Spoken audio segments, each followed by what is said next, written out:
So here we go, and as expected, Talu it was who had the best start. She started really well this first 50 metres or so, and she'll have the lead, or does she, coming off the bend, that real high step that she has. But here's Mboma working really, really hard, and this is that last 50 metres that we've spoke about, and she's driving all the way to the line, 22.40. Talu certainly did lead until about 80 to go, but then Mboma, she doesn't change gear or accelerate. I think she just holds her form well. Olcharono and then Chepkoech and Jepkamai having their own little battle. Daisy Jepkamai was the World Junior Champion back in 2012. She ran 9.06 in 2019, but this is her first steeplechase of the year. She's having a pretty good run considering that.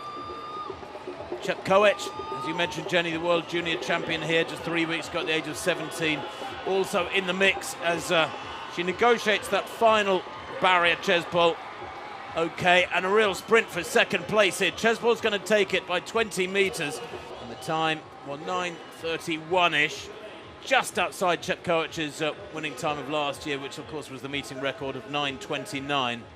But Chespol has run herself almost literally into the ground there, but a very comfortable win eventually. And everyone's still there, and we've talked about the threats that may come from behind. Meshesha is one of those threats. She's run fantastic this year, 2 great races on the Continental Tour.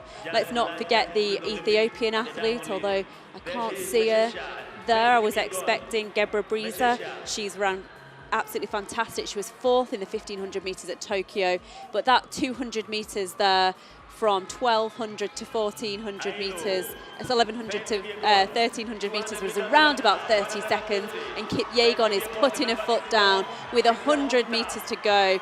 No one in the world has been able to live with Kip Yegon over that finishing straight, and you can see why. She's working really, really hard there to the finish. 4 minutes has gone. She's taking the victory. How fast will it be? Oh, 4:02.41, so sub 30 seconds, Tim, for that last 200 metres, and sub 60 seconds for the last 400. Well, away they go. Third to left is Fred Curley, who's already up on Tortu, and he's moving well. Makwala going steadily right to the centre of the picture. Good running from Guliev too on the bend there in lane 4, but brilliant running from Dambile on the inside in 1. But Curley now easing away. Makwala holding him, but a couple of metres down, and Tortu finishing like a rocket again in yellow for Italy there in 7, taking third spot. And that winning time, 19.78. Wow, if that is confirmed, that is quick from Fred Curley. Wow. Only 3 men have gone quicker than that this year, and from Curley, that will be a new personal best if it's confirmed for the American, and the wind is legal. Absolutely brilliant. He really started beautifully. He ran a lovely bend, Jenny, led off the bend, and then held off the pressure of those behind him, Makwala and Tortu, down the home straight. It is confirmed, 19.78. What a way to finish the season for the American. Kicks with 200 metres to run, down the back straight. He's taken the field by surprise here. Some big names behind him. We've got a lot of running to do. Rotic back in about 6th place at the moment with that forward-leaning style. He's going to be struggling here. Van der Putte of Belgium in 3rd place in the white vest at the moment, but 2 wide coming around the outside into 3rd and into 2nd, but they're not going to get anywhere near this youngster. He's just 17 years old, Noah Kibet. This is a brilliant run from him. He's taken this field to the cleaners, wins by 5 metres, 1:44.98. Brilliant running. Very, very brave kick from about 250, 260 metres out, down the back straight.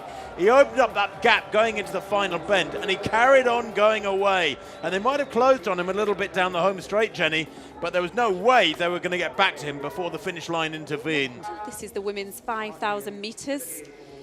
It was once again, and good to see, a big field. Plenty of interest in this one. 12 athletes took part in the race, again with 2 pacers.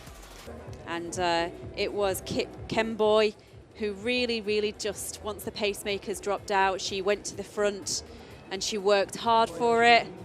She was out on her own, just ticking off those laps.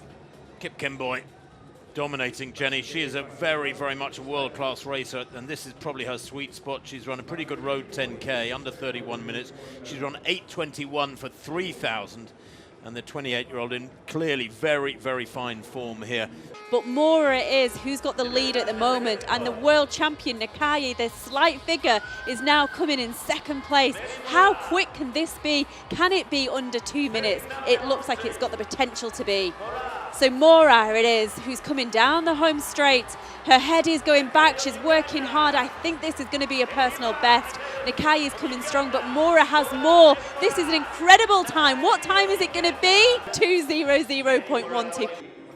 A race just recently. Keita, though it was, the youngster, ran his personal best of 3:35 back on 13th of June in Sweden, gathering experience. He's only 19, won't be 20 until into next year.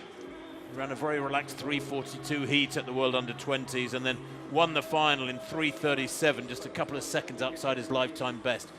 And it was a brilliant run from Keita here to stay clear of the field and eventually win in a time of 3:35. They come to the bell this time though, and it's Krop for the first time who's hit the front from Kimeli. Kip Langat there, the World Under-20 champion. Last time he raced in this arena, he crossed the line in first place. Still going strongly is Krop. Krop in the lead from Kip Langat. 200 to run. And Kimeli is still there. And Kip Langat has Krop in his sights, begins to swing wide. Who's got the speed down the home straight? Because this has been a tactical run for men of this caliber. Krop, has he got another gear? I think he might have. Kip Langat, the youngster, needs more training in those legs. He is only 18, and he's struggling now that the pressure is on. It's Krop from Kimeli. Kimeli's left it a little bit late. Krop wins, 13:24 there. Wow, just coming to that last water jump, and all of them really cleared it, no problem whatsoever. And it is El Bakari who's gritted his teeth. 100 meters to go for his last event of the season. Bayo comes wide and he's working hard. And it is El Bakari just pulling away by a vital couple of meters. He wins it in the end by 5 meters, 8:21.20. Really good start from Bromell in the white vest. Bromell snatched a foot out of the field there. Gatlin trying to go with him, and on the near side, Omanyala. Omanyala trying desperately to come back to him. Just misses out there by a few inches, but the pair of them, that battle between Bromell, determined to stay up in front after that lightning quick start, and Omanyala coming back at him. That battle pulled him a metre or two clear of the rest of the field. I think Gatlin might have taken third place, but Bromell, the fastest time in the world this year, 9.75 to Omanyala's 9.76. That is an astonishingly quick time. It makes him one of the fastest men in history. And Omanyala there, at the age of 25, will be a new force to reckon with next year. The World Championships will be in the USA. And this man is amongst the very best in the world, Pavel Fidek. And that was a massive shock because he was already twice world champion. Well, opening with 78.33, his account. Hope everyone's enjoyed the tour, and we'll see you next year. Absolutely, yes. Here's to 2022. We'll see you very soon. Bye-bye.